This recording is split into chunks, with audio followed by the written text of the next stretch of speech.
Hello guys and welcome to our channel. Thank you so much to those coming back, and you're very welcome to those coming in for the first time. Please don't forget to press the subscribe button to join our family. Click button, subscribe. Guys, today I am sitting here with my lovely husband as we celebrate 18 years of marriage this month. And today we are going to speak about the love lessons that we've acquired throughout this journey so far. Is it 18 years more than 18? It's 18 years, love. So, do you have your lessons? I've too much, a lot of them. What have you learned? I've learned a lot, and thanks again in this marriage. What I can say in this marriage, and again, we generalize again, patience and understanding in marriages is very important. I've learned that I have to be patient with my wife. When it comes to timekeeping, she's very slow, very slow. While I'm very active, I'm very quick when doing things. I never be late. So in that, I have to understand that we are different people, but I have to show and to understand exactly and help her where I can help, so that she can be fast as well wherever it's necessary. And then again, when it comes to disciplining our children, in terms of our different style, I know that we are very different in doing those things.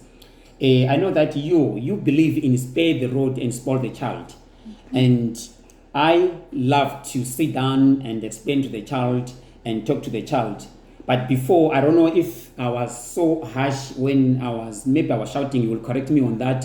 And maybe I was a little bit harsh on you when you are disciplining the child. But now I've learned that I have to understand that we do things differently.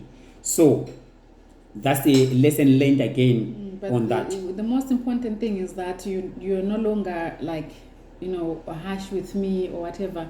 We sit down, we talk about it, and we agree on a way of disciplining the kids. And it's easier for me now to use your ways because the kids are older. So when you speak to them, they understand. So now I've improved, right? No, you're good. Yeah. I appreciate that. Thank you so much. Yeah, go ahead. And then again, I've learned something again. When it comes to some of the things, you have to compromise. What I can say that's your second lesson. Yeah. So you want to talk about compromise, or do you have to go ahead? No, go ahead. Yeah. So when I talk about that, some of the things you have to compromise. We are different people, and when we are different people, we like different things. For instance, I like to go to Africa maybe twice a year. Well, you don't. Maybe you want to go maybe a second year. But I know that I'm an African man, so I have go to. Even every third year or every fourth year. So now I have to compromise on that, So again, when I have to add more to elaborate on or to that compromise, I've got my own ways. I love to watch football, news, and then I compromise. I end up watching your soaps, Yingachon or the wife. And enjoy food. So that's a compromise again. So I have to understand that some of the things, when you come to compromise, you have to make your wife happy, your family happy, your kids happy, rather than watching my football. So you watch whatever they're watching in order to be with them, to understand that the father is present in the house. So that's part of to compromise on that. Yeah, so that's true, and I appreciate you. That you were right with the timekeeping, but guys, there's timekeeping and there's timekeeping anxiety. Don't talk about the airport now. Guys, with the last time we traveled with the kids, we were at the airport five good hours. I mean 1, 2, 3, 4, 5 hours before the flight departed. We actually had checked in our bags and all, and we had 5 full hours. We drank tea, we ate burgers, we fell asleep, we were still there, guys. So I try my best, but not that one. And then the other point you talked about was disciplining the kids.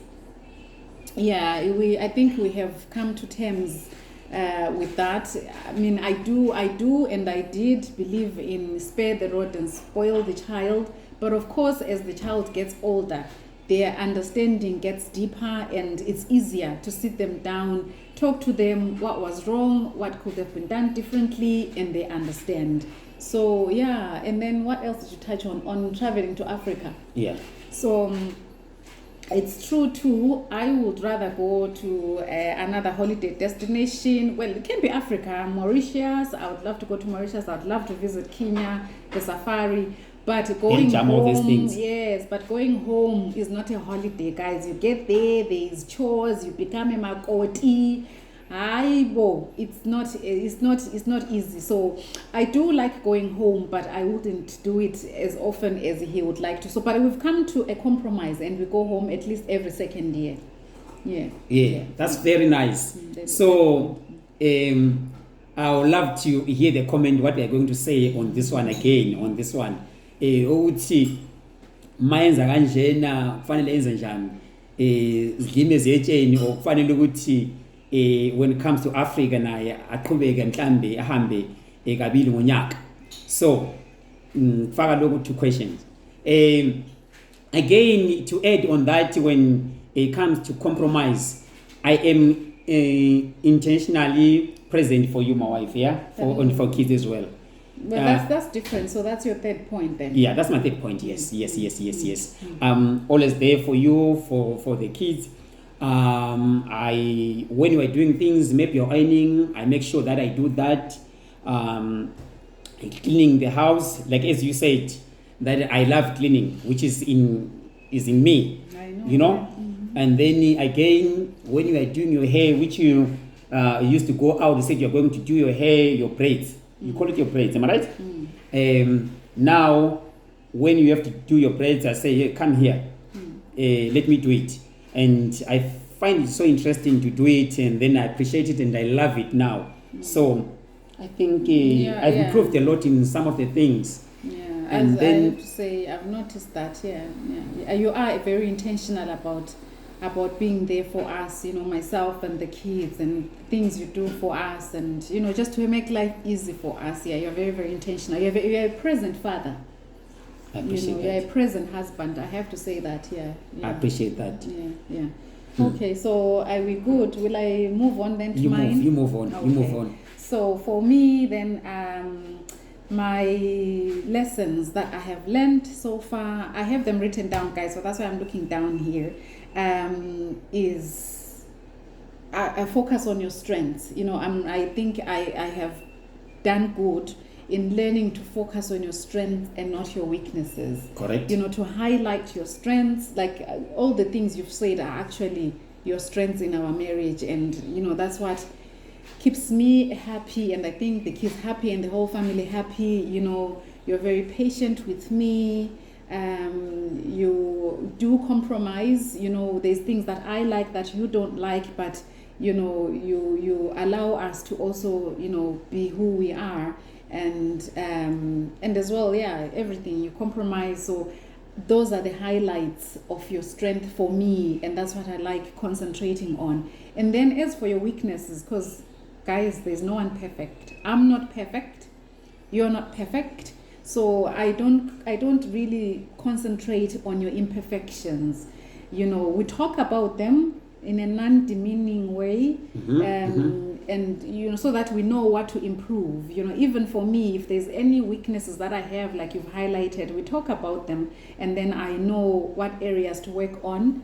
And we're all good, and I think that has kept us going, and that's a good lesson we've learned so far in our 18 years of marriage. And then my second point then that I have learned is to accept that we're different. Yes. Guys, a man and a woman are two different species. We are two different individuals. When you meet with your partner, you're already adults. People have already gotten bad habits, so it's important, and it was important for me to accept that, not to change you. There is no way, guys, in life you can change someone. You don't go into a relationship or into a marriage with an intention to change someone. You don't. So you either look at their strengths and say, look, they are very good, I can work with them. And then their weaknesses, we highlight them, speak about them, and hope the person will improve. With patience, with understanding, and we get there. So that has kept us going definitely in our 18 years. God, definitely. That's my third and final point. But it's one of the most important. So these points were said in non-particular order. We have learned and always have put God first in our marriage. We pray together. There is a saying, a family that prays together stays together. And that's who we've been, and that's where we are. We have had challenges. We have had difficult times that we will talk more about in the following episodes. And God, being the center of our marriage, has strengthened us and kept us going, and no doubt about that. Correct. So I think, guys, that's enough for today. We have, I think, really spoken mostly about the main love lessons that we've had in our 18 years. So thank you so much for tuning in. Thank you for your time. Don't forget to comment down below, press that notification button, and spread love. Click the button, subscribe. Thank you.